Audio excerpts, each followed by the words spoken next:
साहिर की सालगिरह पे लगातार उन्हें याद कर रहा हूँ। साहिर के सबसे बड़े जो प्रशंसक थे, अगर उनकी फहरिस्त तैयार की जाए तो उसमें यश चोपड़ा का नाम बहुत ऊपर आता है। मतलब एक जुनून की हद तक वो साहिर के दीवाने थे। तो उनके मन में वो जो कभी कभी नज़्म है वो घूमती रहती थी। अब देखिए कि जुनून जो होता है वो मुकम्मल होता है, और उस टाइटल को लेके एक पूरी फिल्म बना दी यश चोपड़ा ने बरस 1976। तो एक तरह से हम ये कहें कि रिवाइवल हुआ इस फिल्म के ज़रिए साहिर का, ख़याम साहब का, और यहाँ तक कि मुकेश साहब का भी। ये अलग बात है कि मुकेश साहब जल्दी ही रुखसत हो गए। तो ये एक हैंगओवर सा हम लोगों पे रहता था। जवानी पूरे उरूज पे थी, ज़िंदगी में मोहब्बतें पूरी तरीके से बरस रही थी। कभी खामोशी और कभी गुफ्तगू, कभी तकरार, कभी इनकार। बड़ा खूबसूरत दौर था वो ज़िंदगी का। यूं कहें कि रूमानियत आसमान से बरस रही थी। तो मैं भी साहिर का और ज़्यादा दीवाना हो गया। मेरा एक दोस्त यहाँ पर था, उसका नाम था शिपले, मेलकम शिपले। बहुत ही खूबसूरत गिटार बजाता था। उसके वालिद पियानो अकॉर्डियन बजाते थे, उसका छोटा भाई हवाइन गिटार बजाता था, और उसके चाचा जो थे वो बॉम्बे में बहुत बड़े गिटारिस्ट, सबसे मकबूल गिटारिस्ट थे। लेकिन चाचा ने कभी भतीजे के लिए कुछ किया नहीं। तो शिपले मेरे से मिलता रहता था, और मेरे जो मैं बना कोई धुनें बनाने लगा था उन दिनों में। तो ये 1977 के करीब की बात है। तो उससे मैंने कहा, यार शिपले से कहा, मेलकम ये एक नज़्म है या साहिर साहब की, आओ इस पे कुछ सुर बिखेरते हैं। वो गिटार लेकर के बैठ गया, हल्की हल्की सी सॉफ्टली वो टच देता रहा है, और मैं एक मोहब्बत का पूरा जैसे थान खुल रहा हो, खुलता चला गया। ऐसे ख्यालात इस नज़्म में साहिर के हैं। रात सुनसान थी, बोझल थी फिजा की सांसें, रूह पर छाए थे बेनाम गमों के साए। दिल को ये जिद थी कि तू आए तसल्ली देने, मेरी कोशिश थी कि नींद आ जाए। देर तक आंखों में चुभती रही तारों की चमक, देर तक जहन सुलगता रहा तन्हाई में, अपने ठुकराए हुए दोस्त की पुरसिश के लिए तू न आई, मगर उस रात की पेनाई में। हल्का हल्का सा गिटार बजा रहा है मेलकम, और मुझे भी एक लुत्फ आ रहा है। रात के वक्त में रिकॉर्डिंग हम कर रहे थे। यूं अचानक तेरी आवाज़ कहीं से आई, जैसे पर्वत का जिगर चीर के झरना फूटे, या ज़मीनों की मोहब्बत में तड़प कर नागाह आसमानों से कोई शोख सितारा टूटे। शहद सा घुल गया तल ग़ाब-ए तन्हाई में, रंग सा फैल गया दिल के स्याह खाने में।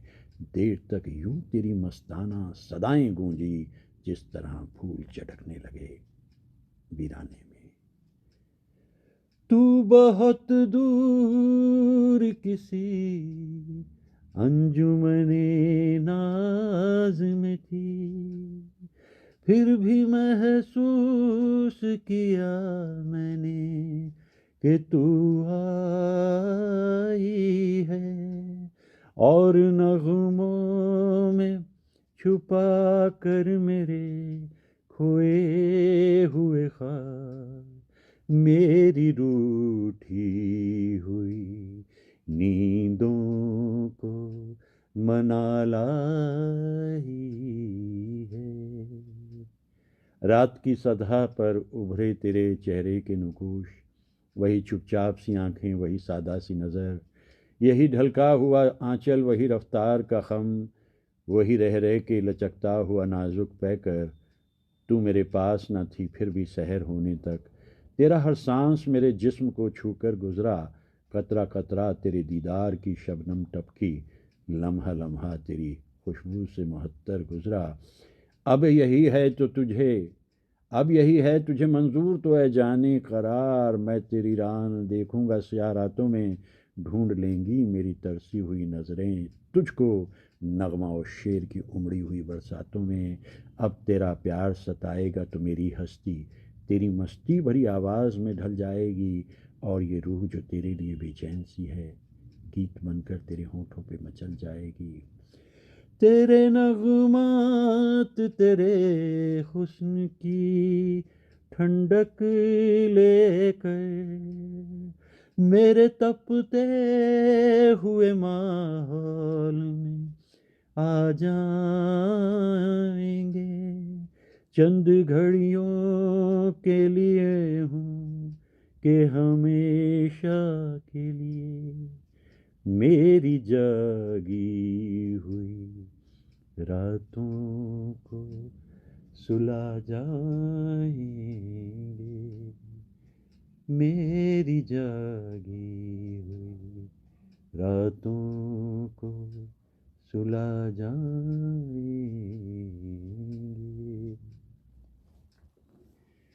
बड़े दिलकश अंदाज में उसने गिटार बजाया। रात आगे बढ़ती चली जा रही थी, 10-11 बजने जा रहे थे और बारिशों का दौर था, यादों का मौसम था, और इस नज़्म को मैंने तब गाया था। हाँ, बस ये है कि कुछ ही वक्त बीता और ज़िंदगी से मोहब्बत जुदा हो गई, और रह गए अफसाने और रह गए ख़ज़ाने यादों के। और जैसा साहिर करते थे अपनी ज़िंदगी में, उन्हीं ख़ज़ानों को हम आगोश किए ज़िंदगी को जिया जाता है, और उस दौर के गीतों को बस यूं ही गाया जाता है। ये नज़्म मुझे बहुत पसंद है और मुझे मेलकम याद आ गया। चाचा ने थोड़ी मदद कर दी होती तो बॉम्बे में सितारा बन गया होता शिपले, लेकिन ऐसा हुआ नहीं। फिर हम यहाँ पर जो प्रोग्राम्स करते थे उसमें उनका ऑर्केस्ट्रा पूरा चलता था मेरे साथ साथ। अब्बा जान पियानो अकॉर्डियन, मेलकम बजाते थे, ये गिटार और दूसरा एसपी। तो उस ऑर्केस्ट्रा पे हम इस छोटे से शहर के अंदर रौनक जमाए रखते थे। मेलकम रुखसत हो गया, अब्बा रुखसत हो गए, एसपी का भी कुछ पता नहीं लगा। हाँ, ये नज़्म रह गई। वो टेप भी ख़त्म हो गया, क्योंकि टेप का ज़माना था, टेप किया था, लेकिन टेप भी ख़त्म हो गया, और रह गया मन में एक ख़याल साहिर से जुड़ा हुआ, जिसे कहता हूँ साहिराना कैफियत। मेरी तरफ से साहिर को उनकी सालगिरह पे याद करते हुए ये एक खराज अक़ीदत है। ये नज़्म मुझे बहुत पसंद है। खून अपना हो या पराया हो, नस्ल आदम का खून है आखिर, जंग मशरिक में हो कि मगरिब में, अमन आलम का खून है आखिर।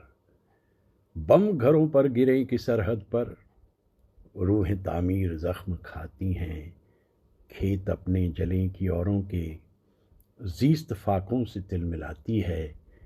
टैंक आगे बढ़ें कि पीछे हटें, कोख धरती की बांझ होती है। फतह का जश्न हो कि हार का सोग, जिंदगी मैयतों पे रोती है। जंग तो खुद ही एक मसला है, जंग क्या मसलों का हल देगी। आग और खून आज बख्शेगी, भूख और एहतजाज कल देगी। इसलिए ऐ शरीफ इंसानों, जंग टलती रहे तो बेहतर है। आप और हम सभी के आंगन में शम्मा जलती रहे तो बेहतर है। ये साहिर हैं, और साहिर के बारे में जब भी कभी हम बात करते हैं तो हम जानते हैं कि वो पैसिफिस्ट थे, वो एक शांति प्रिय व्यक्ति थे, और जब भी कहीं जहां युद्ध हो रहा होता था उसके खिलाफ वो आवाज़ उठाते थे। युद्ध आज भी हो रहे हैं। युद्ध एक्चुअली है क्या? अपने पास जो है उससे तसल्ली ना लेकर जब कोई किसी के हिस्से को हड़पने की कोशिश करता है, युद्ध वो है। युद्ध वो भी है जब बिना तीर तलवार और बंदूकों के कोई किसी के ज़िंदगी के चैन अमनो अमान को छीनना चाहता है। युद्ध वो भी है। युद्ध वो भी है जब हुक्मरानों को ऐसा लगता है कि वो इस धरती को जीत पाएंगे, ये सपने पहले भी बहुत लोगों ने देखे थे, पूरे नहीं हो सकते ये, क्योंकि बेसिकली इंसान अमन पसंद है। ये कुछ ही लोग होते हैं जो आगे बढ़ने की हवस में चलते चले जाते हैं। ये नज़्म मुझे याद आती है साहिर की। साहिर की पुण्यतिथि हो या साहिर का जन्मदिन हो, साहिर की सोच तो हमें यही बताती है कि जो ठीक नहीं है उसके खिलाफ आवाज़ उठाओ, एहतजाज करो। गालिब इतने बड़े शायर 1869 में दुनिया से रुखसत हुए और 1969 में निज़ामुद्दीन औलिया के पास उनकी मज़ार बनी, पास में ही। मैं अक्सर ही वहाँ जाया करता हूँ, अभी कुछ दिन पहले भी होकर आया। और ऐवान गालिब के नाम से एक बड़ी इमारत, जिसमें गालिब के बारे में अलग अलग जो विचार भी होते हैं, किताबें पुस्तकें भी मिलती हैं। 1969 तिलमिला गए गालिब और एक नज़्म लिख दी जो कि हुक्मरानों के लिए बर्दाश्त करनी मुश्किल हो गई। तिलमिलाए इसलिए कि भाई 100 बरस हो गए, तुम गालिब को आज याद कर रहे हो। वो गालिब जो इतने बरस से था वो नहीं था क्या? और देखिए एक एक लफ्ज़ जैसे तीर चलता है। 21 बरस गुजरे आज़ादी कामिल को, तब जाके कहीं हमको गालिब का ख्याल आया।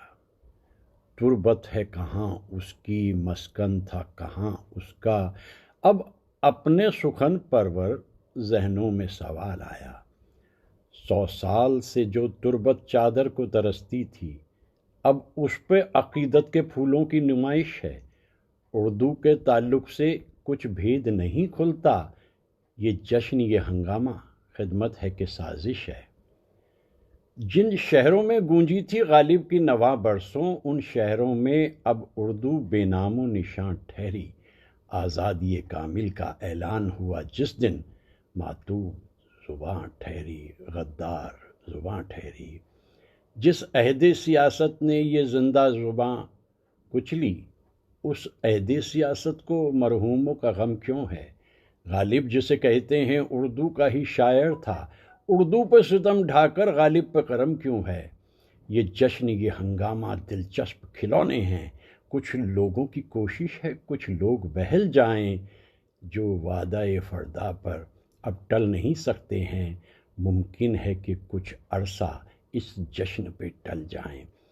ये जश्न मुबारक हो, पर यह भी सदाकत है, हम लोग हकीकत के एहसास से आरी हैं। गांधी हो के गालिब हो, इंसाफ की नज़रों में हम दोनों के कातिल हैं, दोनों के पुजारी हैं। नज़्म क्या पढ़ी साहिर ने, सन्नाटा छा गया एकदम से सारे में। गालिब एक सादा तबीयत शायर थे, उन्हें किसी किस्म की सियासत से कुछ लेना नहीं था। वो अपने काम से काम रखते थे, शराब पीते थे, जुआ खेलते थे, उस रक्कासा के कोठे पर जाते थे और बेहतरीन शायरी दुनिया के सामने लाते थे। लेकिन 1969 में जब ये जश्न मनाया जा रहा था, तो साहिर को ये लगा कि उस शायर को जिसे आप शायर अजीम का टाइटल देते हैं, उसके लिए बहुत पहले हुक्मरानों को सोचना चाहिए था। सन्न रह गए सब।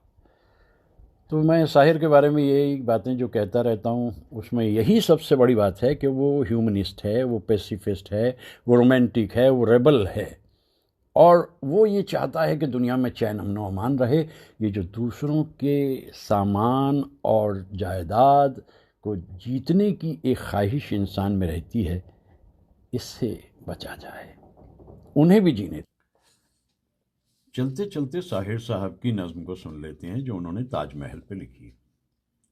ताज तेरे लिए एक मजहरे उल्फत ही सही, तुझको इस वादी रंगी से अक़ीदत ही सही। मेरी महबूब कहीं और मिला कर मुझसे, बज़्म शाही में गरीबों का गुज़र क्या मानी। सब्त जिस राह में हो सतवते शाही के निशान, उस पर उल्फत भरी रूहों का सफ़र क्या मानी। मेरी महबूब पसे पर्दाए तशहीर वफ़ा, तूने सतवत के निशानों को तो देखा होता। मुर्दा शाहों के मकाबिर से बहलने वाली। अपने तारीख मकानों को तो देखा होता, अनगिनत लोगों ने दुनिया में मोहब्बत की है। कौन कहता है कि सादिक न थे उनके जज्बे, लेकिन उनके लिए तशहीर का सामान नहीं।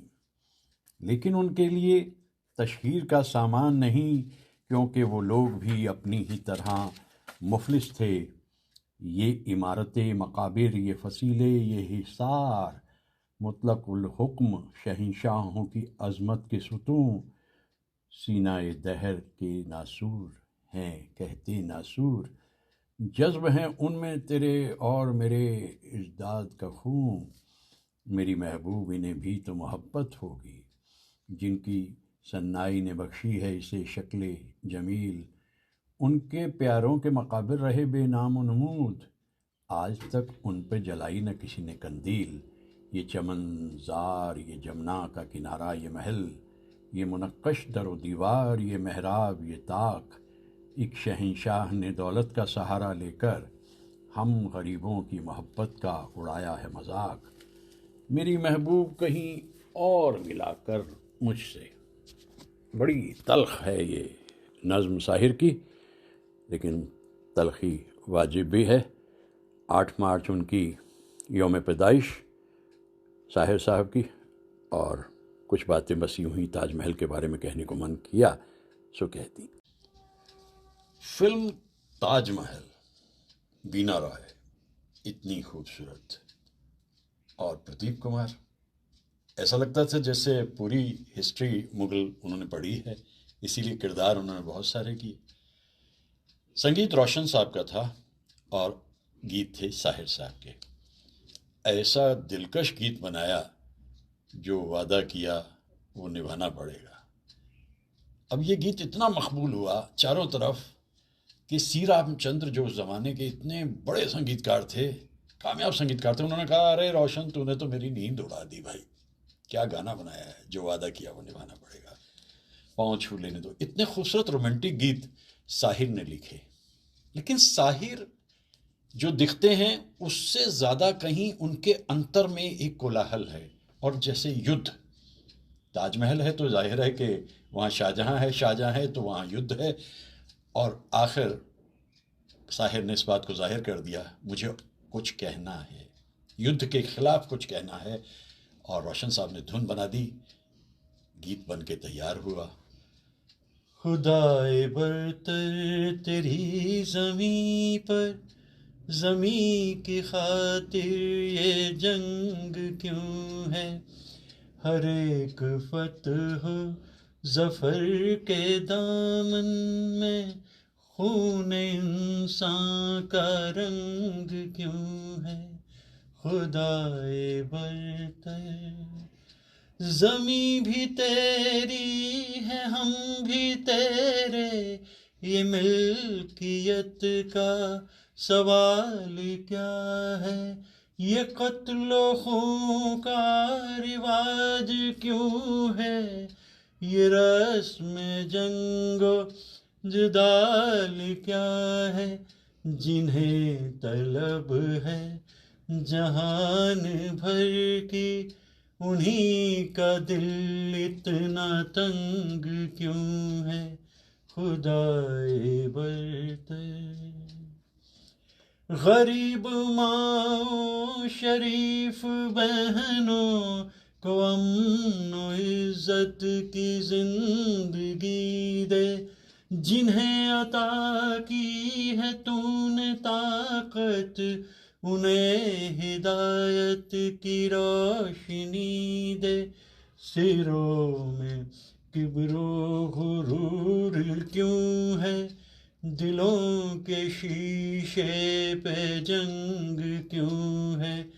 खुदाए बरतर, कज़ा के रास्ते पे जाने वालों को बच के आने की राह देना, दिलों के गुलशन उजड़ न जाए, मुहब्बतों को पनाह देना, जहाँ में जश्ने वफा के बदले ये जश्न तीरो तफंग क्यों है, खुदाए बरतर तेरी ज़मीं पर, ज़मीं की खातिर ये जंग क्यों है। ये 2025 का बरस जैसे शुरू हुआ था, मैंने उस दिन ये दुआ की थी कि ये जंग जो चल रही हैं दो, ये ख़त्म हों। बहुत नुकसान हुआ है इंसानियत का।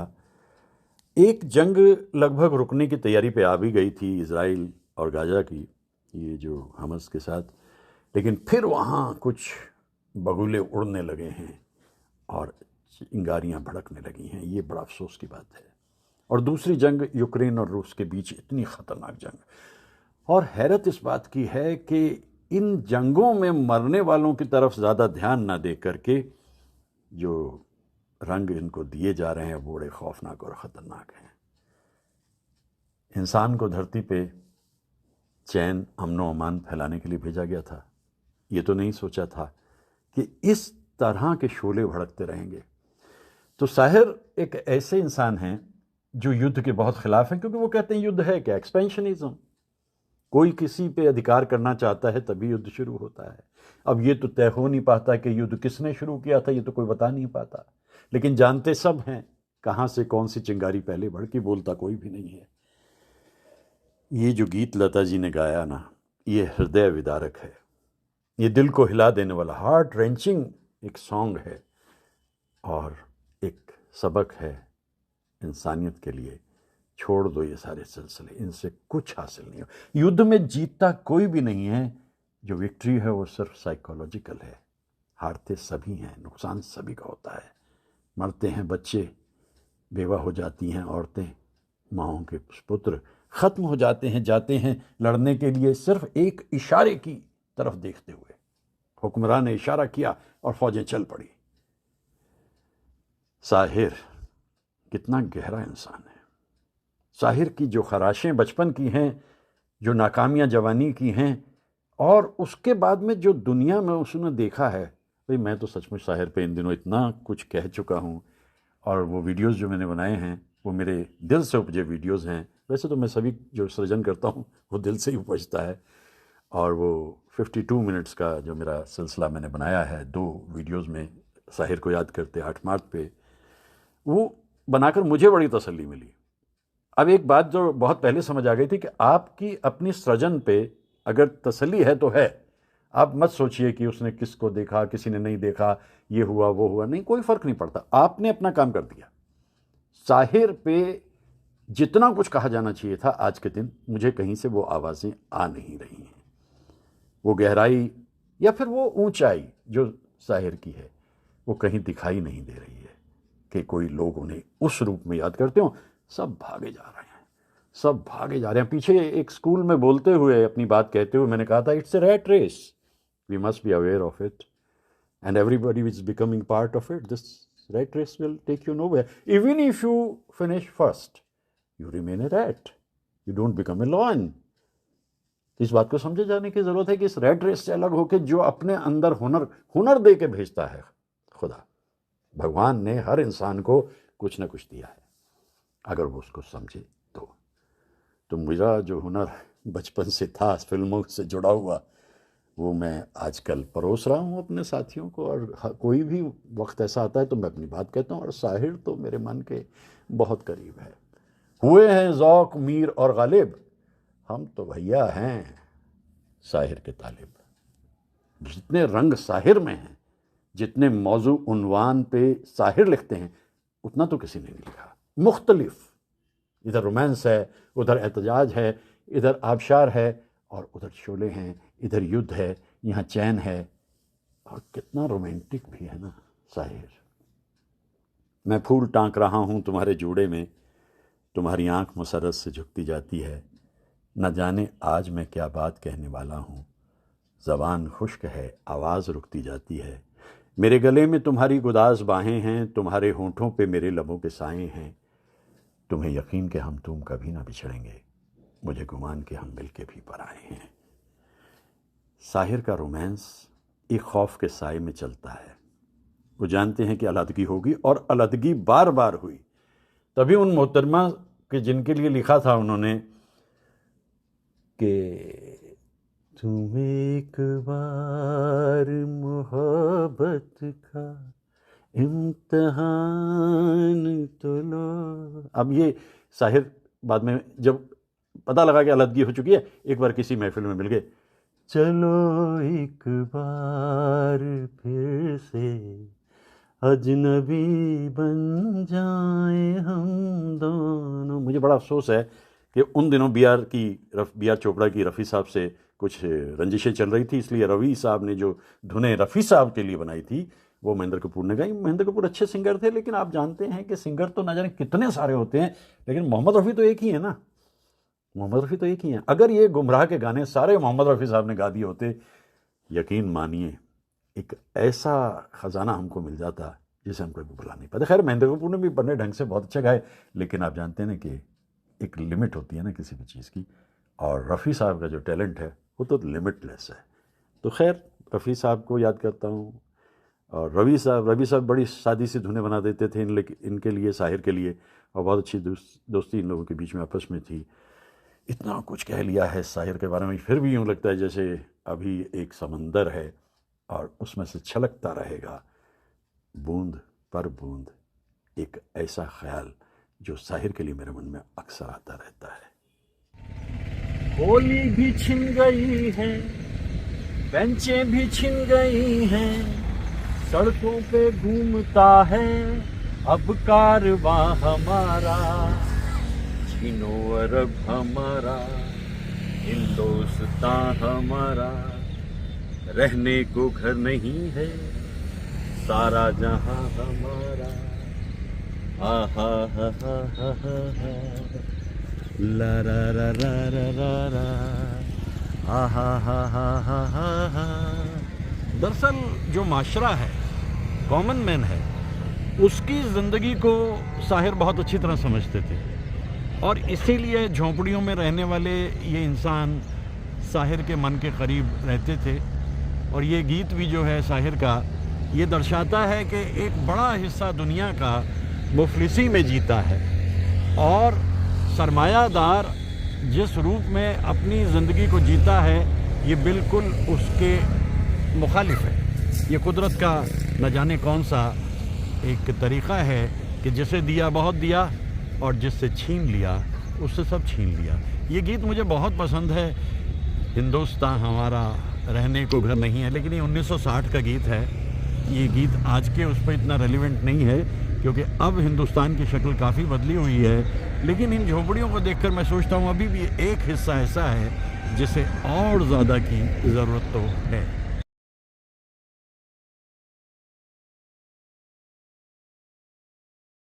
जितनी भी बिल्डिंगें थी सेठों ने बांट ली है, फुटपाथ बम्बई के है आशियां हमारा।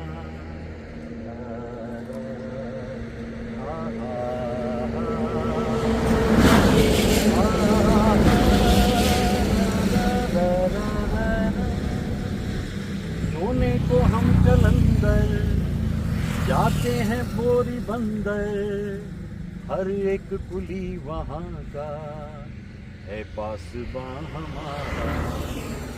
चीनो अरब हमारा, हिंदुस्तान हमारा, रहने को घर नहीं है सारा जहां हमारा। आ हा हा हा हा हा हा, ला रा रा रा रा रा रा, हा हा हा हा हा हा हा।